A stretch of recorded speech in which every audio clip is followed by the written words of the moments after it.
नमस्कार, आप देख रहे हैं इंडिया टीवी। मैं हूं पंकज भार्गव। अमृतसर के गोल्डन टेंपल में आप देख रहे हैं इस वक्त जबरदस्त आतिशबाजी हो रही है। पूरे सिख समाज के लिए उत्सव का वक्त है, उत्सव का समय है। देश भर में जितने भी गुरुद्वारे हैं वहां विशेष पूजा, प्रार्थना और शबद कीर्तन हो रहे हैं। गुरुवाणी का पाठ हो रहा है। गुरु गोविंद सिंह जी के प्रकाश पर्व पर सिख समाज को सबसे बड़ा तोहफा प्रधानमंत्री ने दिया है। नरेंद्र मोदी ने गुरु के साहिबजादों के शहीदी दिवस को नेशनल लेवल पर मनाने का ऐलान कर दिया। वीर बाल दिवस के ऐलान में मोदी टच कितना है, सिख समाज के जख्मों पर मरहम लगाने का प्रयास कितना है और इसमें सियासत कितनी है।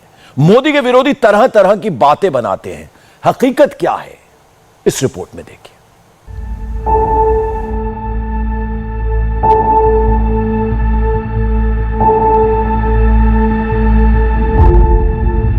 सिखों के 10वें गुरु गोविंद सिंह जी के प्रकाश पर्व पर प्रधानमंत्री नरेंद्र मोदी ने पूरे सिख समाज को सबसे बड़ा तोहफा दिया। वीर बाल दिवस। प्रधानमंत्री ने ऐलान किया है कि अब से हर साल 26 दिसंबर को वीर बाल दिवस के रूप में मनाया जाएगा। मोदी के इस ऐलान ने दिन का एजेंडा सेट कर दिया। हिंदी में भी और अंग्रेजी में वीर बाल दिवस टॉप ट्रेंड बन गया। गूगल ट्रेंड का मीटर अप हो गया। सर्च इंजन पर वीर बाल दिवस सर्च किया जाने लगा। दिल्ली से लेकर अमृतसर तक और जालंधर से लेकर मुंबई तक सिख समाज खुश है। प्रधानमंत्री को धन्यवाद दिया गया। मोदी की पार्टी ने इस ऐलान को सेलिब्रेट किया तो विपक्ष का नर्वस ब्रेकडाउन होने लगा। योगी आदित्यनाथ लखनऊ के गुरुद्वारा जाकर शबद कीर्तन सुनने लगे तो बात पंजाब चुनाव तक भी जा पहुंची। पॉलिटिक्स की बात आगे करेंगे। पीएम के नाम बीजेपी सांसदों की चिट्ठी में क्या लिखा है ये भी बताएंगे। उससे पहले मोदी के ऐलान का मतलब बता देते हैं। हिंदुस्तान का सिख समाज पिछले 318 साल से गुरु गोविंद सिंह के साहिबजादों की वीरता और धर्म के प्रति उनके समर्पण को याद करता है। प्रधानमंत्री के ऐलान के बाद अब आधिकारिक तौर पर वीर बाल दिवस का आयोजन होगा। सुबह 11:59 पर मोदी ने ट्वीट किया।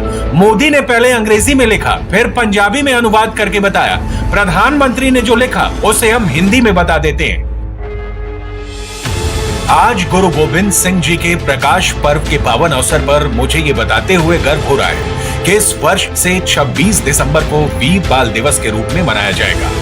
ये साहिबजादों के साहस और न्याय की उनकी लड़ाई के लिए एक उपयुक्त श्रद्धांजलि है। सिखों के 10वें गुरु गोविंद सिंह जी ने धर्म की रक्षा और न्याय की लड़ाई में अपने चारों संतानों को कुर्बान कर दिया था। चमकौर के युद्ध में गुरु के साहिबजादे बाबा अजीत सिंह ने जब बलिदान दिया तो उनकी उम्र 18 साल थी। उसी लड़ाई में शहीद हुए बाबा जुझार सिंह की उम्र केवल 15 साल थी। सरहिंद के नवाब वजीर खान ने गुरु गोविंद सिंह के छोटे साहिबजादों बाबा जोरावर सिंह और बाबा फतेह सिंह को धोखे से गिरफ्तार कर लिया। तब उनकी उम्र केवल 5 और 7 साल थी। यहाँ ना कोई वकील था, ना कोई अपील और ना ही कोई दलील। बेखौफ साहिबजादों को झुकाने के लिए जालिम वजीर खान ने चालाकी से कचहरी का बड़ा दरवाजा बंद करवा के छोटा दरवाजा खुलवा दिया ताकि छोटे साहिबजादे कचहरी के अंदर आते समय अपना सिर झुका दें। पर इसके उल्ट साहिबजादों ने सिर झुका के अंदर आने की जगह अपने पैरों में डाली जूती वजीर खान के सामने की और कचहरी में खड़े होकर छाती तानते हुए पूरे रौब से गरजते हुए फतेह बुलाई। वाहे गुरु जी का खालसा, वाहे गुरु जी की फतेह। फतेह सुनकर पास खड़ा सुचानंद कहने लगा, बच्चों ये तुम्हारे पिता गुरु गोविंद सिंह का दरबार नहीं, सूबा सरहंद वजीर खान की कचहरी है, इसलिए झुककर सलाम करो। झूठानंद की बात सुन साहिबजादों ने गरज कर कहा, गुरु का खालसा सिर्फ फतेह बुलाता है। संगत जी, सूबे की कचहरी में छोटे साहिबजादों बाबा जोरावर सिंह जी और बाबा फतेह सिंह जी का ईमान डुलाने के लिए 3 तरीके इस्तेमाल किए गए। पहले प्यार से साहिबजादों को लुभाने की कोशिश की गई, उसके बाद लालच दिए गए और फिर मौत का डरावा दिया गया। धन्य श्री गुरु गोविंद सिंह साहिब के छोटे छोटे लालों ने बिना डोले अपने आप को कुर्बान कर दिया, पर जालिम वजीर खान की एक न मानी। सूबाए सरहंद नवाब वजीर खान ने साहिबजादों से पूछा, छोटे साहिबजादों पर इस्लाम कबूल करने का दबाव डाला गया, जिसे नामंजूर करने पर 26 दिसंबर 1704 ईस्वी को दोनों छोटे साहिबजादों को जिंदा दीवार में चुनवा दिया गया।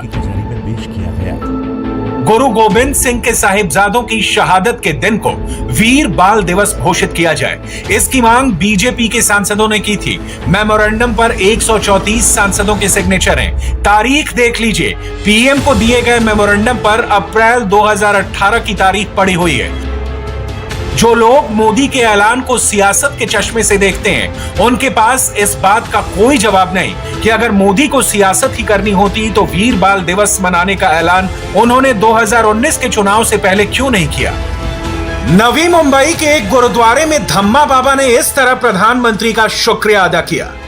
अपना फर्ज समझ के मैं मोदी जी का बहुत बहुत धन्यवाद करता। उन्होंने मेरे सतगुरु दे लाला की याद नूं ਇਹ ਦਿਹਾੜਾ ਸਮਰਪਿਤ ਕਰਕੇ ਉਹਨਾਂ ਦੀ ਯਾਦ ਨੂੰ ਸਦੀਵ ਕਾਲ ਮਨਾਉਣ ਵਾਸਤੇ ਹਿੰਦੁਸਤਾਨ ਦੇ ਲੋਕਾਂ ਨੂੰ ਜਗਾਇਆ ਕਿ ਹਿੰਦ ਦੇ ਲੋਕੋ, ਸਾਹਿਬਜ਼ਾਦਿਆਂ ਨੇ ਤੁਹਾਡੇ ਲਈ ਕੁਰਬਾਨੀ ਦਿੱਤੀ ਹੈ, ਇਸ ਕਰਕੇ ਸਾਹਿਬਜ਼ਾਦਿਆਂ ਦੀ ਸ਼ਹਾਦਤ ਨੂੰ ਯਾਦ ਰੱਖੋ। ਜੇ ਸਾਰਾ ਸਾਲ ਨਹੀਂ ਤਾਂ ਇੱਕ ਦਿਨ ਜ਼ਰੂਰ ਸਾਹਿਬਜ਼ਾਦਿਆਂ ਨੂੰ ਚੇਤੇ ਰੱਖੋ। ਇਹ ਉਹਨੇ ਇਹ ਸੁਨੇਹਾ ਦਿੱਤਾ ਕਿ ਸਾਹਿਬਜ਼ਾਦਿਆਂ ਨੂੰ ਨਤਮਸਤਕ ਹੋਣਾ ਆਪਾਂ ਸਾਲ ਦੇ ਵਿੱਚ ਇੱਕ ਦਿਨ, ਇਹ ਉਹਦਾ ਭਾਵ ਹੈ ਛੁੱਟੀ ਕਰਨ ਦਾ। ਸੋ ਭਾਈ ਇਹ ਉਹਨੇ बहुत बड़ा फैसला लिया। संगत में क्या चल रहा है, मोदी के बारे में गुरुद्वारे में क्या कहा जा रहा है, एक और एग्जाम्पल देखिए। मंत्री ने जिस दिन गुरु नानक साहब का गुरपुरब है, उन्हें कहा मैं अपने सच्चे मन नाल तुहाडे तो माफी मंगदा। 1984 का ब्लू स्टार कराउण वालियां ने अजे तक माफी नहीं जे मंगी। 2 शब्द 2 मिनट का किसी ने पार्लीमेंट विच मौन नहीं धारिया। अकाल तख्त ढा दिता गया, दरबार साहब नूं गोलियां मार दित्तियां गईयां, गुरु ग्रंथ साहब महाराज दे विच गोली लगी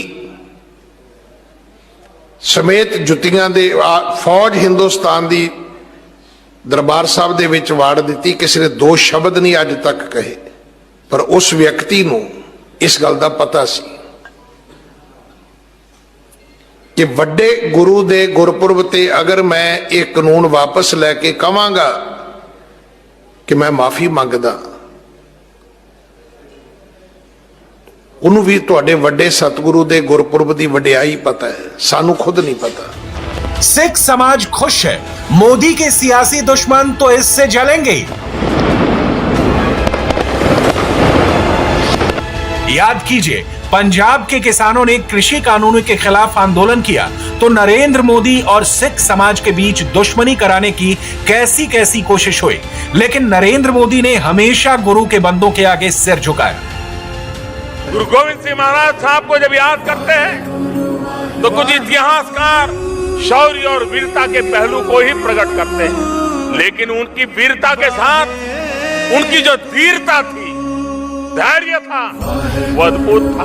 वे संघर्ष करते थे, लेकिन त्याग की पराकाष्ठा अभूतपूर्व थी। वे समाज में बुराइयों के खिलाफ लड़ते थे।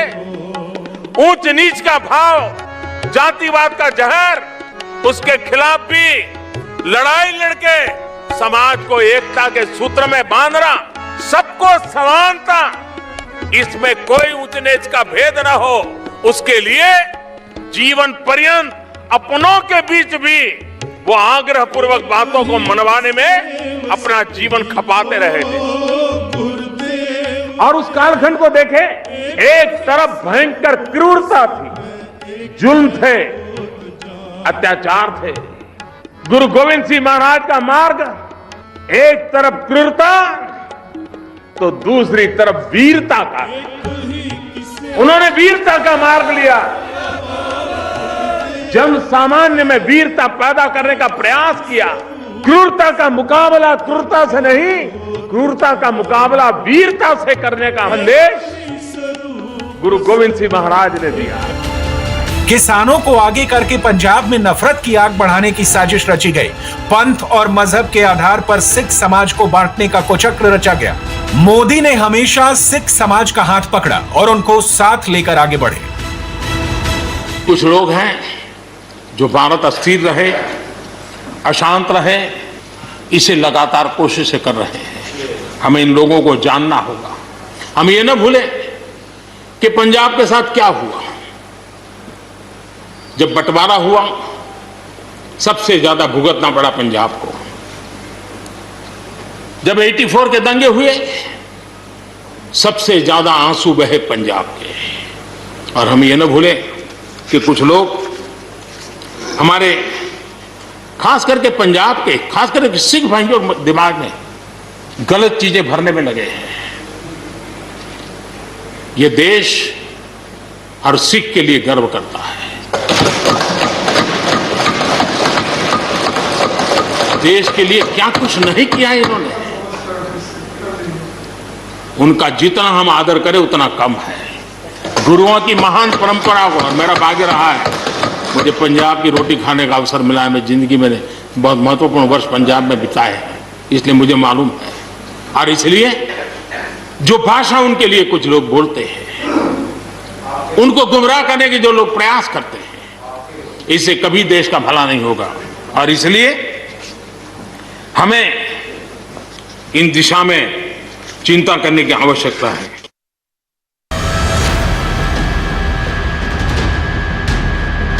पंजाब में पिछले 4 दिनों से एक ही मुद्दा चल रहा था, फिरोजपुर के फ्लाईओवर पर मोदी की सुरक्षा के साथ साजिश हुई थी या नहीं। पंजाब के मुख्यमंत्री चरणजीत सिंह चन्नी और पंजाब प्रदेश अध्यक्ष नवजोत सिंह सिद्धू फिरोजपुर में मोदी की रैली की जगह खाली कुर्सियां दिखा रहे थे। आज असली तस्वीर सामने आई, आंखें खोलकर देख लीजिए। मोदी का कटआउट है, मोदी का बैनर भी है, बीजेपी का भगवा झंडा भी है और प्रधानमंत्री को सुनने के लिए हजारों की भीड़ भी जमा है। बातें बहुत हो गई, मोदी की ये रैली नहीं हो पाई। पंजाब में सोनिया और राहुल गांधी के रिप्रेजेंटेटिव नवजोत सिंह सिद्धू कहते हैं कि पंजाब में मोदी के लिए ना वोट है ना सपोर्ट है। सिद्धू की इन बातों में कितना दम है? सवाल है कि क्या मोदी और सिखों के बीच दुश्मनी कराने वाले कामयाब होंगे या सिख समुदाय प्रधानमंत्री के कमिटमेंट पर यकीन करेगा?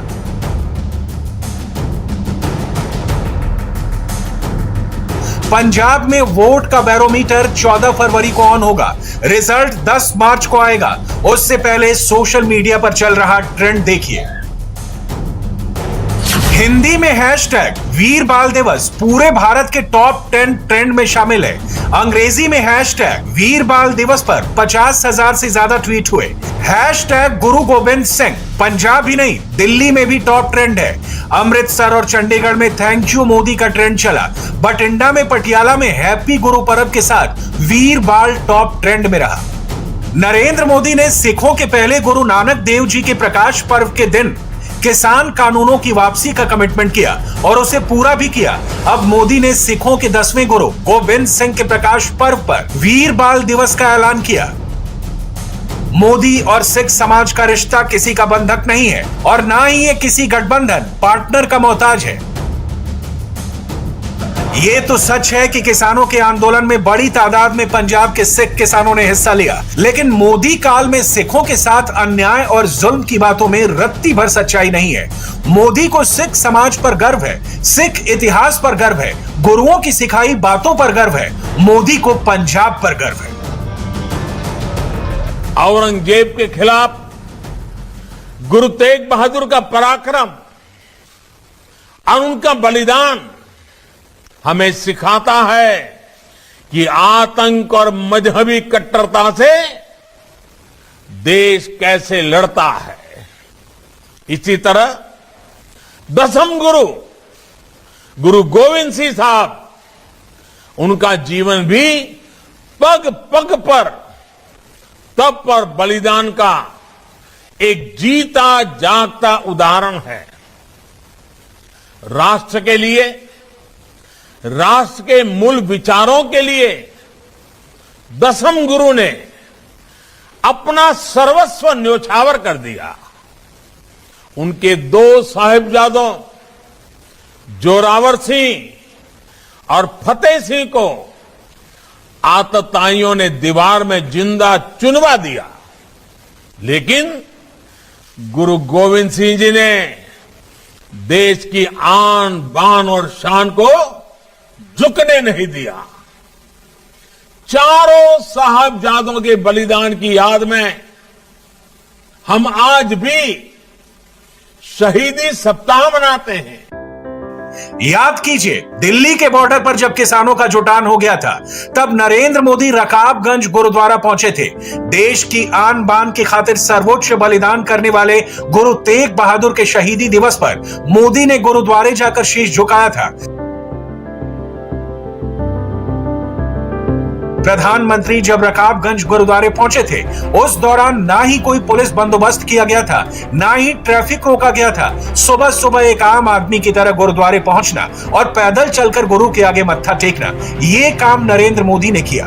गुरु तेग बहादुर की शहादत को श्रद्धांजलि देकर मोदी ने दुनिया भर को संदेश दिया कि वो सिख समाज और गुरुओं को कितना सम्मान देते हैं।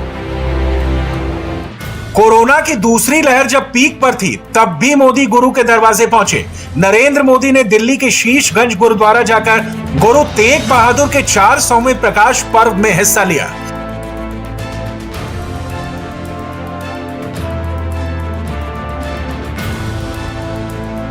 अफगानिस्तान में तालिबान का राज आया तो मोदी ने वहां से हिंदुओं के साथ साथ अफगानी सिखों को भी सुरक्षित बाहर निकाला। गुरु ग्रंथ साहिब के पवित्र स्वरूप को लाने के लिए मोदी के मंत्री एयरपोर्ट गए और अपने माथे पर गुरु ग्रंथ साहिब के पवित्र स्वरूप को रखकर लाए। सुख दूसरों की सेवा से ही आता है। हम सुखी तभी होते हैं जब हम अपने साथ साथ अपनों की पीड़ा को भी अनुभव करते हैं। इसलिए आज दुनिया भर में कहीं भी कोई भी भारतीय अगर संकट में गिरता है तो भारत पूरे सामर्थ्य से उसकी मदद के लिए खड़ा हो जाता है। कोरोना काल हो या फिर अफगानिस्तान का वर्तमान संकट, दुनिया ने इसे निरंतर अनुभव किया है। ऑपरेशन देवी शक्ति के तहत अफगानिस्तान से सैकड़ों साथियों को भारत लाया जा रहा है। चुनौतियां बहुत हैं, हालात मुश्किल है, लेकिन गुरु कृपा भी हम पर बनी हुई है। हम लोगों के साथ पवित्र गुरु ग्रंथ साहब के स्वरूप को भी शीश पर रखकर भारत लाए हैं। ज्यादा पुरानी तस्वीर नहीं है, मुश्किल से 2 महीने भी नहीं हुए हैं। पंजाब के मुख्यमंत्री चरणजीत सिंह चन्नी करतारपुर कॉरिडोर गए, मत्था टेका और प्रधानमंत्री नरेंद्र मोदी को थैंक यू बोला। करतारपुर कॉरिडोर का जो सपना 70 साल में पूरा नहीं हो पाया, उसे नरेंद्र मोदी ने पूरा किया। जो इम्पॉसिबल लगता था, उसे मोदी ने पॉसिबल किया। इस बात को सिद्धू भी मानते हैं, भले ही आज वो इसका जिक्र भी नहीं करना चाहते। तब के चन्नी और आज के चन्नी, तब के सिद्धू और आज के सिद्धू, चेंज बहुत ज्यादा है। पंजाब में चुनाव अनाउंस हो चुके हैं, चुनावी मौसम में चुनावी बातें होंगी। मोदी तो उस खाई को पाटने में लगे हैं जिसे सिख समाज के मन में बनाने की नापाक कोशिश की गई है। जब विदेशी आक्रांता तलवार के दम पर भारत की सत्ता और संपदा को हथियाने में लगे थे, तब गुरु नानक देव जी ने कहा था, पाप की जंज लई काबुल हो धाया, जोरी मंगे दानुवे लालो। यानी पाप और जुल्म की तलवार लेकर बाबर काबुल से आया है और जोर जुल्म से भारत की हुकूमत का कन्यादान मांग रहा है। ये गुरु नानक देव जी की स्पष्टता थी, ये गुरु नानक देव जी की दृष्टि थी। उन्होंने ये भी कहा था, खुरासान खस माना कि यहां हिंदुस्तान डराया। यानी खुरासान पर कब्जा करने के बाद बाबर हिंदुस्तान को डरा रहा है। इसी में आगे वो ये भी बोले, ऐती मार पई कर लाणे तय की दर्दू न आया। अर्थात उस समय इतना अत्याचार हो रहा था, लोगों में चीख पुकार मची थी, इसलिए गुरु नानक देव जी के बाद आए हमारे सिख गुरुओं ने देश और धर्म के लिए प्राणों की बाजी लगाने में भी संकोच नहीं किया।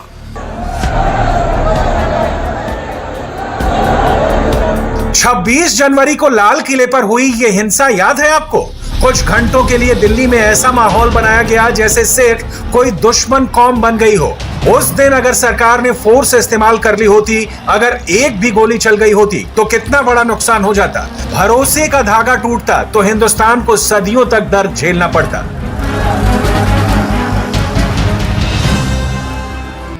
नरेंद्र मोदी जब भी गुरुद्वारा जाते हैं, सिख परंपरा का पूरा ख्याल रखते हैं, गुरु ग्रंथ साहिब के आगे श्रद्धा से सिर झुकाते हैं, गुरुद्वारे में बैठकर गुरुवाणी सुनते हैं। आज इस पवित्र भूमि से गुरु नानक साहब के चरणों में, गुरु ग्रंथ साहब के सामने में मैं नम्रतापूर्वक यही प्रार्थना करता हूं कि मेरे भीतर का सेवा भाव दिनों दिन बढ़ता रहे और उनका आशीर्वाद मुझ पर ऐसे ही बना रहे। बात भरोसे की है, सवाल सिर्फ सियासत का नहीं है। सरकारें आएंगी, सरकारें जाएंगी, चुनाव होते रहेंगे, कोई जीतेगा, कोई हारेगा, लेकिन दिलों के बीच अगर खाई पैदा हो गई तो उसे मिटाना बहुत मुश्किल होगा। मोदी जो कर रहे हैं उसे सिर्फ सियासत के चश्मे से देखेंगे तो इसे समझ नहीं पाएंगे। मोदी को सियासत का चश्मा खोल कर देखिए, तभी वो समझ में आएंगे। 10 फरवरी को उत्तर प्रदेश में पहले चरण का चुनाव होगा। 58 सीटों पर वोट पड़ेंगे। ये सभी सीटें पश्चिमी उत्तर प्रदेश की हैं, जहां पिछली बार बीजेपी ने 58 में से 53 सीटें जीती थी। उस वक्त बीजेपी का एक फॉर्मूला हिट कर गया था। योगी आदित्यनाथ दोबारा उसी फॉर्मूले पर चल रहे हैं। वो फॉर्मूला है 80-20 का। यह फॉर्मूला कागज पर तो सही लगता है, ग्राउंड पर कैसे काम करेगा, योगी ने क्या स्ट्रैटेजी बनाई है और विरोधियों का प्लान क्या है, पहले चरण की सभी 58 सीटों का सियासी समीकरण, कंप्लीट पिक्चर इस रिपोर्ट में देखिए। ये चुनाव 80 बनाम 20 का होगा। 80% समर्थन एक तरफ होगा, 20% दूसरी तरफ होगा।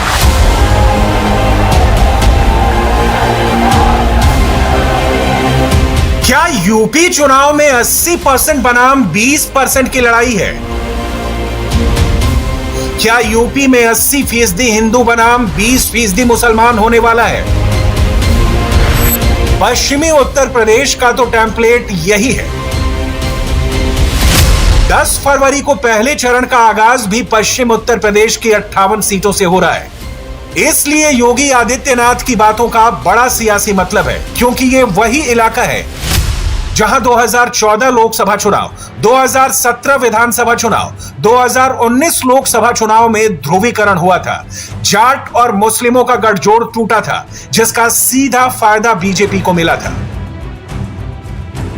लेकिन क्या इस बार भी वही होने वाला है? क्योंकि इस बार हालात 2014, 2017, 2019 वाले नहीं हैं। मुद्दे बदल गए हैं, रिश्ते बदल गए हैं, समीकरण बदल गए हैं, हालात बदल गए हैं। किसान आंदोलन के मंच से हर हर महादेव के साथ मुस्लिम नारे लगने शुरू हो गए हैं। जाट मुस्लिम गठबंधन को फिर से जोड़ने की कोशिश चल रही है। पश्चिम यूपी में 3 कृषि कानून के बाद बीजेपी के लिए किसानों की नाराजगी बड़ा मुद्दा है। अखिलेश यादव के साथ जाट नेता और आरएलडी अध्यक्ष जयंत चौधरी आ गए हैं। धर्म ही नहीं, जहां जहां पहले चरण में चुनाव होने हैं वहां जाति भी बड़ा मुद्दा है। खास तौर पर मथुरा वृंदावन वाली बेल्ट में ब्राह्मण वोट ज्यादा है। 2017 में बीजेपी को इनका पूरा सपोर्ट मिला था। इस बार ब्राह्मण वोट को लेकर बीएसपी, एसपी, कांग्रेस, बीजेपी सभी ने दावा ठोका है। इसलिए इस बार 80% बनाम 20% का दावा कितना चलेगा, ये देखना होगा। योगी आदित्यनाथ अगर ये बात कह रहे हैं तो उसकी वजह भी सामने आ रही है। इस बयान को सुनिए, फिर इसके इंपैक्ट को समझेंगे। और मैंने ये बात पहले भी कही है,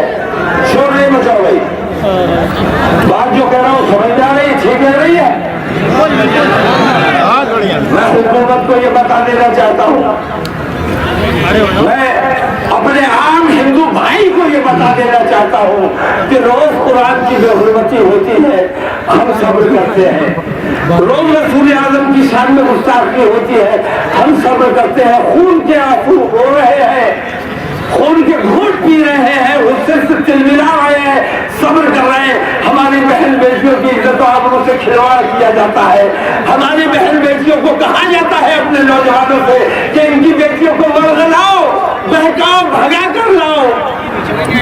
शर्म नहीं आती, शर्म नहीं आती।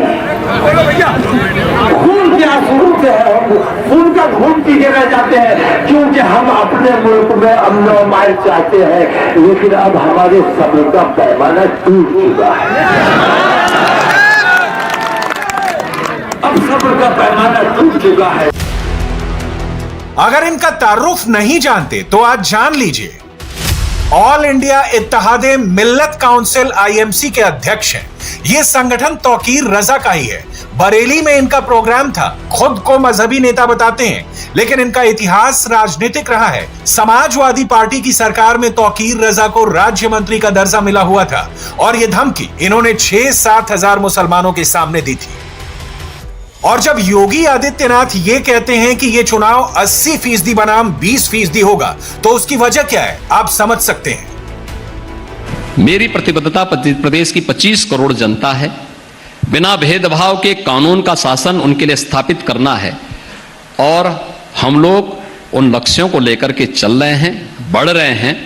मैं विश्वास के साथ कह सकता हूं, जो गलतफहमी के शिकार हैं और अंकगणितीय आंकड़ों को प्रदेश में थोपने का प्रयास कर रहे हैं, मुझे लगता है किसी गलतफहमी के शिकार होंगे। ये चुनाव 80 बनाम 20 का होगा। 80% समर्थन एक तरफ होगा, 20% दूसरी तरफ होगा और मुझे लगता है 80% सकारात्मक ऊर्जा के साथ आगे बढ़ेंगे। 20% हमेशा विरोध किए हैं, विरोध करेंगे, लेकिन सत्ता बीजेपी की आएगी। बीजेपी फिर सबका साथ, सबके विकास के अभियान को आगे बढ़ाने का कार्य करेगी। योगी अगर ऐसा कह रहे हैं तो इसका प्लॉट तौकीर रजा जैसे लोग गृह युद्ध की धमकी देकर तैयार कर रहे हैं। इस मौलाना का एक और भड़काऊ बयान सुनिए। मैं गांव-गांव जाता हूँ, बस्ती-बस्ती देखता हूँ, मैं देखता हूँ मेरे नौजवानों के दिलों में कितना गुस्सा पनप रहा है। मैं डरता हूँ उस वक्त से जिस दिन मेरे नौजवान उसे गुस्सा फूट पड़ा, जिस दिन मेरा नौजवान मेरे कंट्रोल से बाहर आ गया, जिस दिन मेरा कंट्रोल इन नौजवानों पर खत्म हो गया।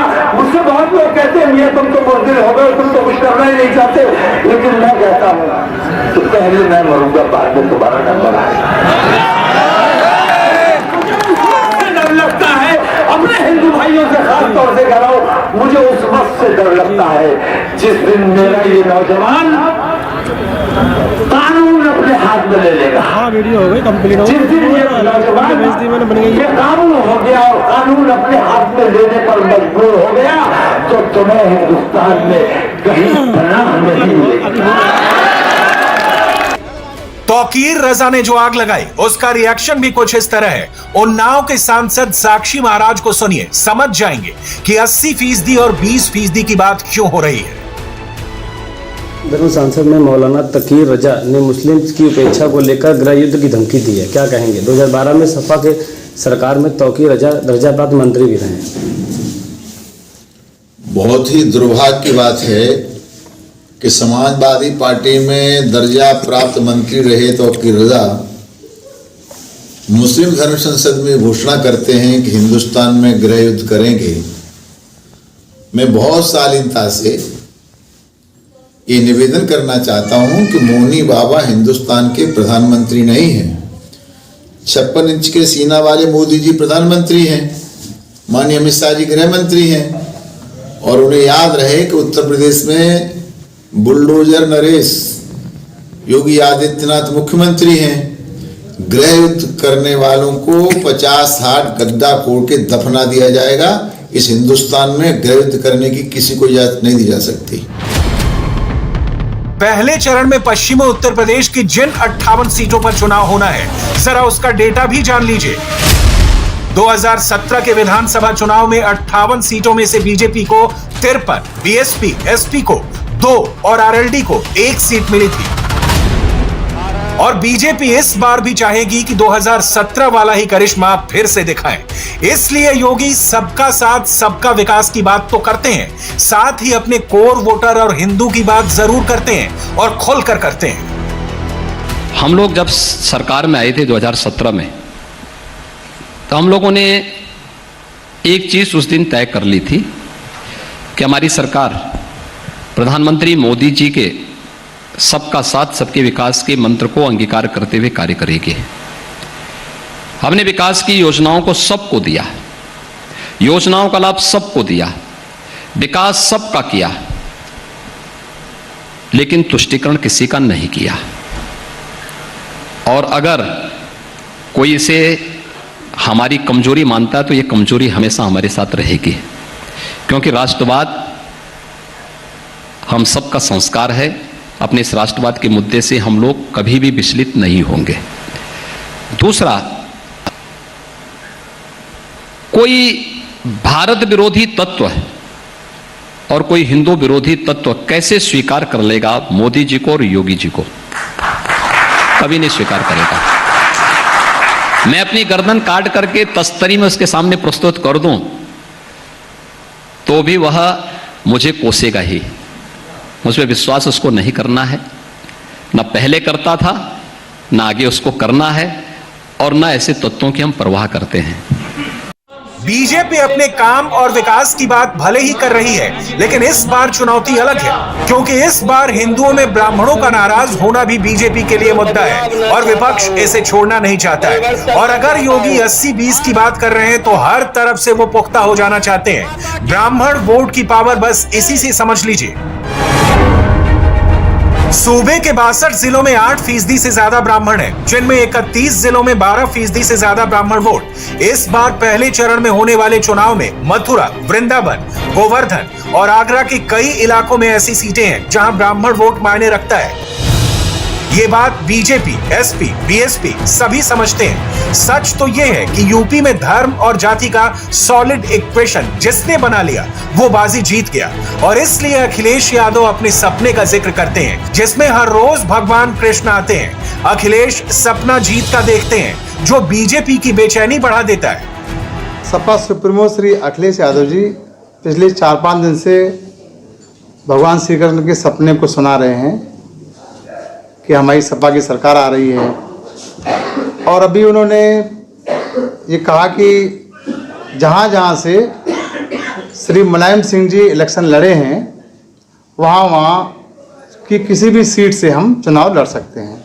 तो हमको भी भगवान श्री कृष्ण ने आज सपने में नहीं, जगा करके पूरे होश में, जागृत अवस्था में कहा कि सुप्रसाद तुम उठिए और अखिलेश यादव की सरकार यदि आ गई तो फिर गुंडों, दंगों, नंगों, अत्याचारियों, अन्यायियों, ट्रैक्टर चोरों, मोटरसाइकिल चोरों की फिर राज आ जाएगा।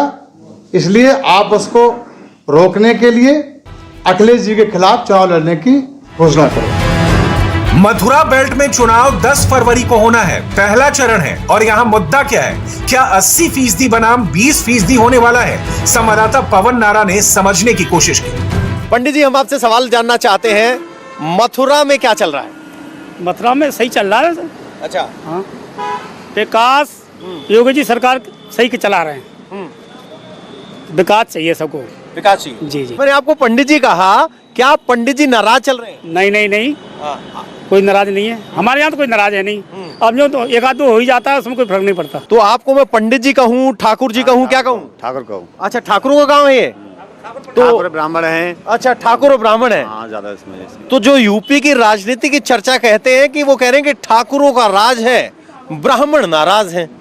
ऐसा कुछ नहीं है उसमें, ऐसा कुछ नहीं है। जो योगी जी ने काम किए हैं, काम जो राशन दिया है सबके लिए, पैसे भिजवाए हैं अकाउंट में, हाँ, सबके में, और उन्होंने विकास किया है, गुंडागर्दी खत्म की है और जनता खुश है। योगी जी ने अच्छे अच्छे कार्य किए हैं, ऐसी बात नहीं है। उन्होंने विकास किया है और इंडिया में सबसे ज्यादा मजबूत किया उन्होंने, और छापे मारे हैं, उन पर उल्टे सीधे नोट हैं, पुराने नोट हैं। अच्छा, उन्होंने जो नोट पकड़े गए कानपुर में वो वोट का मुद्दा है? नहीं, ये सब बकवास है। वो रियलिटी में उन्होंने छापे मारे हैं, देखते हैं कि कौन पे कितना पैसा है, कितना पैसा छुपा हुआ है, 2 नंबर का कितना पैसा है। तो सवाल ये है बोलिए कि क्या पंडित जी ठाकुरों से नाराज हैं, योगी से नाराज हैं?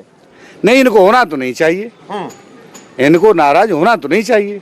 है क्या? मैं तो आपसे पूछ रहा हूँ, बता नहीं रहा हूँ। लेकिन नहीं है फिलहाल में। थे नहीं है मतलब क्यों, क्या बदल गया? थे, अब सब ये बवाल बनाया ना अभी, ये दीवालों से नोट कर रहे हैं अखिलेश यादव के। अखिलेश यादव मतलब अपनी रैलियां कर रहे हैं। अच्छा, तो इनका कोई वजूद दिखाई दे नहीं रहा है कहीं।